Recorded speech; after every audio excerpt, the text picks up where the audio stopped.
شیخ الہند رحمہ حضرت گنگوئی رحمہ اللہ نے ایک مثال دیا کہ ایک بے نامہ ہوتا ہے اور اس میں جو ہے ایک بائع ہوتا ہے دوسرا مشتری، پھر ان میں سے کوئی ایک یعنی وہ بے نامہ پڑھ کے سنائے، یعنی بے کریں، بے شراء کریں، لیکن نہ بائع پڑھے نہ مشتری پڑھے، اور ایک بائع یا مشتری قاری کو کہے، کاتب کو کہے کہ بھئی دیکھو ہم نے بے شراء کی ہے، جی بالکل، تو آپ پہلی بات تو یہ کہ یہ ہماری جو ہے نا بے نامہ ہے، اس کو لکھو۔ تو ایک تیسرا بندہ ہے الکاتب، تو کاتب نے ان کے بے شراء کو لکھا کہ فلاں بائع ہے،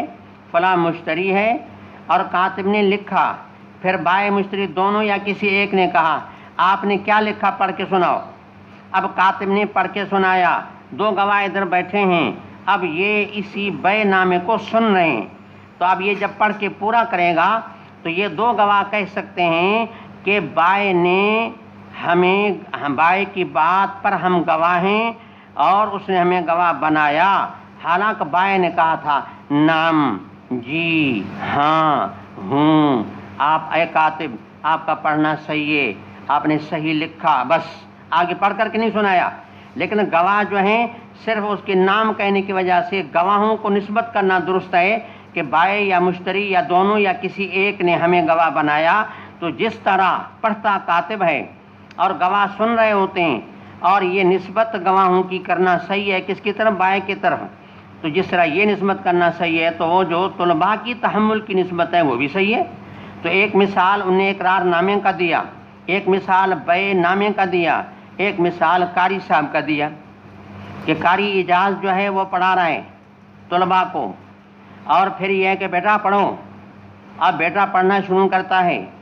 بسم اللہ الرحمن الرحیم، اعوذ باللہ من الشیطان الرجیم۔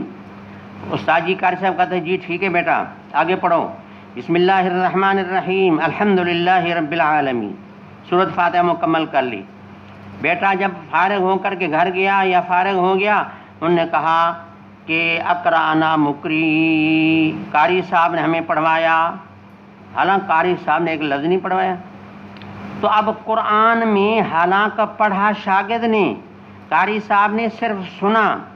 اب یہ قرآن کی نسبت، قرآن تو حدیث سے اوپر ہے،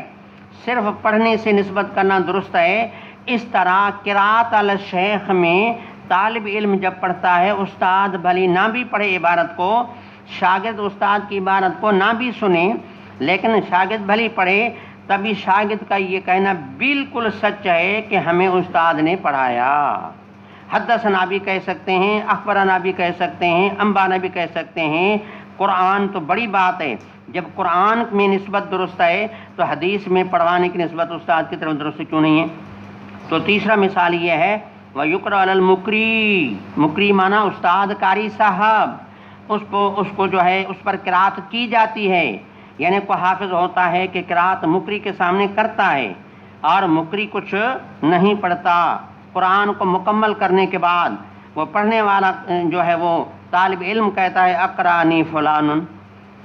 کہ مجھے فلاں قاری صاحب نے قرآن پڑھوایا۔ جب قرآن کی نسبت کرنا درست ہے تو حدیث میں نسبت کرنا بھی۔ تو حضرت امام بخاری رحمہ اللہ نے یہاں دو باتیں ثابت کیں، قراءت علی الشیخ کو بھی ثابت کیا، عرض علی الشیخ کو بھی ثابت کیا۔ اور عرض کا مقصد کل بتایا تھا کہ کوئی آ کر کے صرف اپنے نسخے کو اپنے استاد کے نسخے کے سامنے صرف اس کا تقابل کروائے، تو میں نے صحیح لکھا، آپ کے نسخہ کے مطابق ہے یا نہیں، استاد صرف اس کو دے کر کے ہاں ٹھیک ہے، بس نہ اس نے پڑھا نہ اس نے پڑھا، اب صرف اس کو پیش کر دیا، تقابل کروا دیا، تو بعد میں یہ پیش کرنے والا کہے گا فلاں محدث شیخ نے مجھے یہ حدیث پڑھائی، یہ کتاب مجھے پڑھایا، تو تحمل اس سے بھی ہو جائے گا، نسبت قائم ہو جائے گی، اتصال قائم ہو جائے گا، استادی شاگردی ہو جائے گی، اور اس طرح آگے پڑھانا نسبت کرنا حلال ہو جائے گا۔ اب اس طریقے سے یہ بھی دنیا کا استاد بنے گا، وہ اپنی سند یہ پیش کرے گا کہ میں نے پڑھا تھا، میرے شیخ نے سنا تھا۔ آگے حدثنا محمد بن سلام قال حدثنا محمد بن الحسن الواسطی عن عوف عن الحسن قال لا بأس بالقراءة على العالم، یہ حسن بصری کا ایک قول ہے، یعنی یہ مقطوع ہے، اثر تابعی ہے، جس کو امام بخاری نے تعلیقاً نہیں بلکہ اسناد کے ساتھ، یعنی اسی تابعی کے اثر کو مسند کر کے لایا کہ حسن بصری تک سند پہنچائی کہ حسن بصری کہتے ہیں کہ قراءت علی العالم میں کوئی حرج نہیں ہے، یعنی یہ بھی طریقہ تحمل کا درست ہے، نسبت قائم ہو جاتی ہے، پڑھنا پڑھانا ثابت ہو جاتا ہے۔ بھی قال جناب عبید اللہ ابن موسیٰ عن سفیان قال اذا قرأ علی المحدثی، اب یہ بات بھی ایک سفیان نیچے تبع تابعی ہے، اب ان کی بات کو سند کے ساتھ امام بخاری نے بیان کیا۔ تو بعض اوقات اس طرح بھی ہوتا ہے کہ آثار تابعین یا آثار صحابہ کو یعنی مسند کر کے بھی امام پیش کرتے ہیں۔ اب سفیان کی بات کو سند سے ثابت کیا۔ سفیان کہا کرتے اذا قرأ علی المحدثی، اگر طالب علم عبارت پڑھے اور محدث جو استاد ہے وہ سنیں، فلا باس ان یقول، تحمل قائم ہو گیا، نسبت قائم ہو گئی، قاری پڑھنے والے کے لیے کوئی حرج نہیں کہ کل اپنے شاگردوں کے سامنے یہ کہے کہ حدثنی المحدث فلانی قال سفیان و سمعت ابا عاصم، کہ میں نے یہ بات ابو عاصم سے سنی کہ قال امام بخاری و سمعت ابا عاصم ضحاک بن مخلد، یہ ضحاک بن مخلد ابو عاصم نبیل، یہ ابو عاصم نبیل ہے، نبیل کے لفظ سے مشہور ہے، ابو عاصم ان کی کنیت ہے۔ ضحاک بن مخلد شیبانی، یہ امام ابو حنیفہ کے شاگرد ہیں اور امام بخاری کے استاد ہیں۔ آپ دیکھیں لوگ کہتے ہیں کہ جی وہ امام حنفیوں کے پاس حدیث نہیں ہے، حالانکہ امام بخاری جیسے چوٹی کے بڑے ایک محدث ہیں، ان کے استاد ایک ٹھیٹھ حنفی ہیں، امام ابو حنیفہ کے شاگرد ہیں۔ اور پھر یہ بات کہی جاتی ہے کہ امام کو نعوذ باللہ احناف یا علماء احناف سے کوئی تعصب ہے، اب تعصب ہوتا تو یہ علم حاصل کیوں کرتے؟ تو ابو عاصم نبیل اس کو اس لیے کہتے ہیں کہ امام مالک کے پاس وہ پڑھ رہے تھے ایک مرتبہ، تو سارے شاگرد جو ہے نا وہ چلے گئے باہر، پتہ چلا کہ شہر میں ہاتھی آیا ہے۔ اس زمانے میں ہاتھی بہت کم اشاروں میں ان کے آنے کا اتفاق ہوتا، تو انہیں طلباء نے کبھی دیکھا نہیں تھا، تو ہاتھی کیسے ہوتا ہے؟ تو سارے چلے گئے، یہ بیٹھا رہا۔ استاد مکرم جب آئے تو پوچھا کہ سارے گئے اور آپ نہیں گئے؟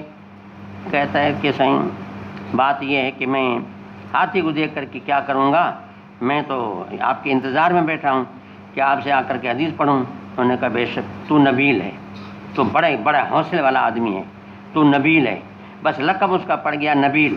یہ ابو عاصم نبیل ضحاک بن مخلد شیبانی، امام ابو حنیفہ کے شاگرد، امام بخاری کے استاد، یہ نقل کرتے ہیں مالک سے اور امام